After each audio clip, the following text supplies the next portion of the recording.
Homeland 3 BHK premium gated community apartments at Balanagar near Kukatpalli Y Junction. Visit the site today and book your dream home.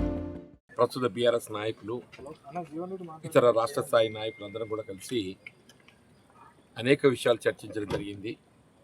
ముఖ్యంగా రాష్ట్ర పురోభివృద్ధి, రాష్ట్ర హితం గురించి BRS party పోషించబోయే పాత్ర, మరి అందులో నాకు కూడా వారితో కలిసి ప్రయాణం చేసేటువంటి ఒక అవకాశం కల్పించే విధంగా మరి వారు ఏదైతుందో నిర్ణయం తీసుకోవటం, వారు ఇందులో భాగంగానే చికిత్సలు కూడా ఏదైతుందో ఒక బహిరంగ సభ సమావేశం ఏర్పాటు చేయాలని చెప్పని కూడా భావించడం జరుగుతుంది.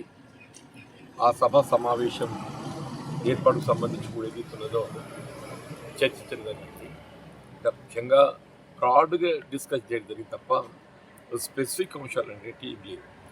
ఎవ్రీథింగ్ ఈజ్ కేసీఆర్ గారు జీవితాలు రావాలని చెప్పిన అందరూ కూడా వారి ప్రత్యేకంగా విజ్ఞప్తి చేయడం జరిగింది. ఉత్తర తెలంగాణ ప్రాంతానికి కూడేలుగా ఉన్నటువంటి జగిత్యాల్లో వాళ్ళ బీఆర్ఎస్ పార్టీకి సంబంధించి ఒక సమావేశం ఏర్పాటు చేస్తే బాగుంటుంది. దానికి ముఖ్య అతిథిగా పెద్దలు బీఆర్ఎస్ అధ్యక్షులైనటువంటి కేసీఆర్ గారు పాల్గొనే విధంగా వారు సమయం కేటాయింపు చేయాలని చెప్పి విజ్ఞప్తి చేయటం, వారు కూడా సానుకూలంగా స్పందించారు. అంటే ఎప్పుడు జాయిన్ అవుతున్నారు సార్? అంటే ఎప్పుడు సభ పెడుతున్నారు జగిత్యాలలో? ఎప్పుడు it will be decided in a couple of days. Sir అంటే నిన్నే మీకు మహేష్ కుమార్ గౌడ్ గారు మాట్లాడారు, 14 సార్లు బీఫామ్ ఇచ్చాము జీవన్ రెడ్డి గారికి, అయినా కూడా ఆయన పార్టీ మారారు, పార్టీలో ఆయనకు సముచిత స్థానం కల్పించాము ఆయనకి చెప్పి నిన్న ఆయన మాట్లాడడం జరిగింది. అంటే బీఫామ్లు ఇవ్వడం అంటే సమర్థులకు ఇస్తారా, ఇప్పుడు సమర్థత లేని వాళ్ళకి ఇస్తారా? ఇప్పుడు ఎన్నికల్లో పోటీ చేసే అవకాశం ఎవరికి కల్పిస్తారండి? నేను 6 పర్యాయాలు ఎమ్మెల్యే గెలవడం జరిగింది. ఒక పర్యాయం 96 ఏదైతుందో ఉమ్మడి ఆంధ్రప్రదేశ్ రాష్ట్రంలో కాంగ్రెస్ పార్టీ కేవలం 26 స్థానాలు అవుట్ ఆఫ్ 294 కలిగి ఉన్నప్పుడు ఏదైతుందో ఐ వన్ విత్ 54,000 మెజారిటీ. మరి ఆనాడు కేసీఆర్ గారు ఏదైతుందో తెలంగాణ రాష్ట్ర ఏర్పాటు ఉద్యమ నాయకుడిగా తెలంగాణ రాష్ట్ర ఏర్పాటు కేంద్ర ప్రభుత్వ ఒత్తిడి తేవటంలో భాగంగా ఏదైతుందో వారు రాజీనామా చేసి పోటీ చేశారు.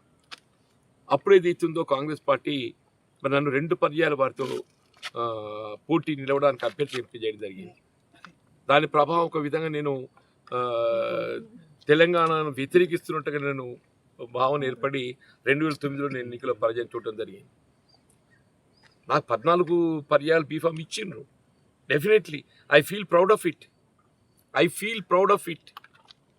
ఏ అభ్యర్థిని కానీ ఎన్నికలు పోటీ చేసే అవకాశం కల్పించడము వారి సమర్థతను బట్టి ఉంటుంది. సమర్థత లేని వారికి ఏదైతుందో ఏ రాజకీయ పార్టీ కూడా అవకాశాలు కల్పిస్తుందని చెప్పి నేను భావిస్తాను.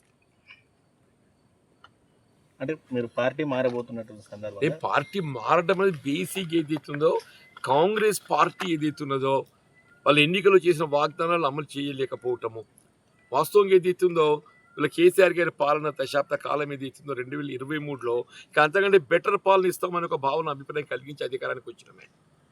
ఇక్కడ వాట్ హ్యాపెండ్ ఎగ్జాక్ట్లీ వీళ్ళు తిరోగమన చర్యగా చెప్పంటాను నేను.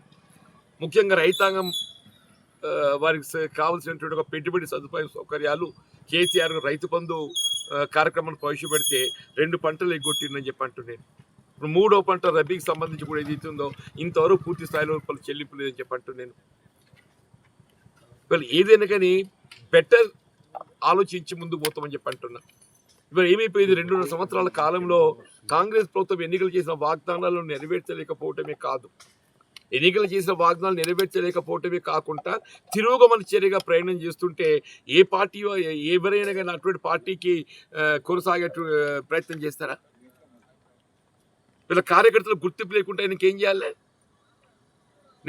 నేను ఇలా పీసీసీ ఆలోచన సూచన మేరకు రాష్ట్ర ప్రభుత్వం పనిచేస్తుందా, లేకపోతే ముఖ్యమంత్రి గారి యొక్క సూచన మేరకు పీసీసీ పనిచేస్తుందా?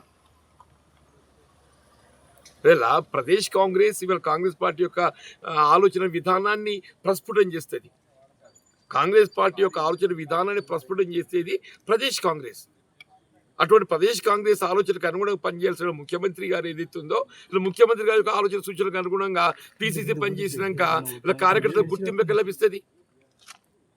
ఇలా కాంగ్రెస్ పార్టీ ఉనికి కోల్పోవటానికి కారకులు ఎవరు? ఇలా ప్రదేశ్ కాంగ్రెస్ ఏదైతుందో నిస్సహాయత, అధిష్టానం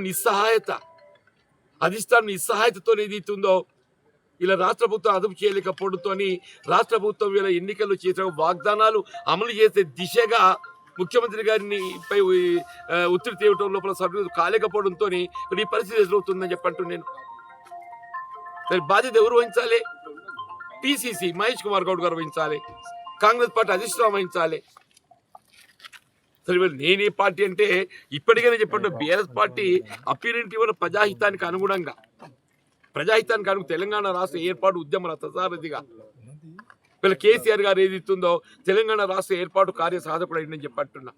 వారు 10 సంవత్సరాలు దేశంలో ఎక్కడ లేని విధంగా రైతు బంధు కార్యక్రమాన్ని రైతుల పెట్టుబడి సమకూర్చిండు, రైతు బీమా అందింపజేసిండు అని చెప్పంటూ నేను. నిరుపేద వర్గాలకు విద్యా సదుపాయాల కల్పనకి ఏది ఇస్తుందో వీళ్ళ గురుకుల ఆశలో పాఠశాలలు, minority residential schools, BC residential schools, SC ST residential schools ఈ 2.5 సంవత్సరాల కాలంలో వాటి పటిష్టం చేయవలసి పోయేది ఇస్తుందో వాడు నిర్వీర్యం చేసిన ఏం చేయాలి?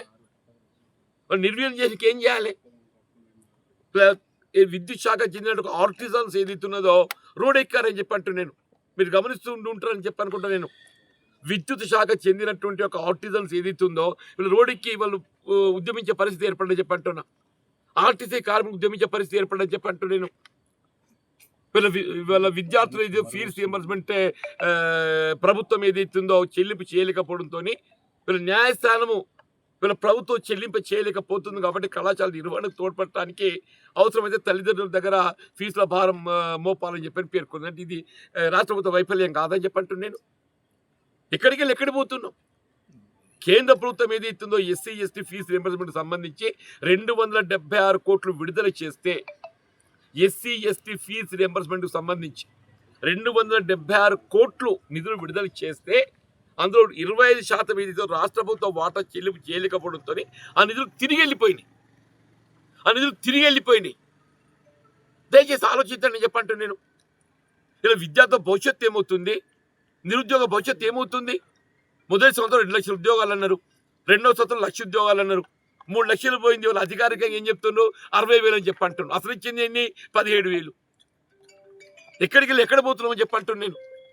వీళ్ళ కాంట్రాక్ట్ అవుట్సోర్సింగ్ ఉద్యోగస్తులు ఏదైతే ఉందో వాడు ఉద్యోగం ఉంటుందో తెలియని పరిస్థితి ఏర్పడని చెప్పంటున్నాను నేను. వీళ్ళ ప్రజలు ఏదైతుందో ఆనాడు 23 అంటే 10 సంవత్సరాలు పట్టిందే మార్పు కోరడానికి. ఇవాళ 2.5 సంవత్సరాలుగా మార్పు కోరుతున్నారు. ఇవాళ ఏదైతుందో రేవంత్ రెడ్డి పోవాలి, కేసీఆర్ గారు రావాలి అనే ఒక నినాదం ప్రజలకు వెళ్తుందని చెప్పంటున్నా.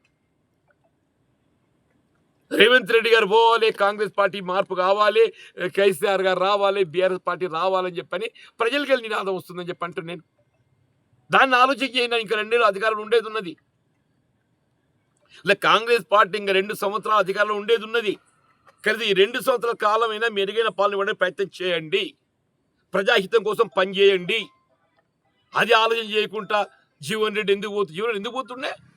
నేను అధికార పార్టీ పోతలేను కదా. 2014లో ఏదైతే ఎప్పుడైతే బీఆర్ఎస్ ప్రభుత్వం అధికారం ఉన్నదో నా కాలంలో బీఆర్ఎస్ పార్టీ చేయడానికి ఏదైతే ఉందో కేసీఆర్ గారు ఒక విధంగా ఏదైతే కలిసి పనిచేయాలని చెప్పి కోరిందని చెప్పంటూ నేను. అభివృద్ధికి తోడ్పడ్డారని చెప్పంటూ నేను. ఇవాళ శాసన మండలి 2019లో మొత్తం శాసన మండలి ఏకైక సభ్యున్నాయి. నేనే నాయకుడిని, నేనే సభ్యుడిని. నాకు ఈ పక్క వెళ్ళలేదు, ఆ పక్క వెళ్ళలేదు. ఒంటరి పోరాటం చేశానే అంటే ఒంటరి పోరాటం చేసిన. నాకు పార్టీ ప్రేమల చట్టం ఏది ఇస్తుందో నాకు ఆటంకం లేకుండే. పార్టీ ప్రేమల చట్టం కాంక్షించేవాడిని అయినట్టయితే నేను ఆనాడు బీఆర్ఎస్ పార్టీలో పోదని చెప్పంటాను నేను. ఇవాళ ఏది ఇస్తుందో వీళ్ళ కాంగ్రెస్ పార్టీ ప్రజలకు ఇచ్చే వాగ్దానాలు నెరవేర్చలేకపోవడంతో కాంగ్రెస్ పార్టీ మొన్నటి ఎన్నికల్లో 23 నవంబర్ ఎన్నికల్లో ప్రజలకు ఇచ్చే వాగ్దానాలు నెరవేర్చలేకపోవడంతో నేను ప్రజల పక్షాన్ని నిలబడటానికి ఇవాళ ఏదైతుందో బీఆర్ఎస్ పార్టీ ఎంచుకోవడం జరిగింది.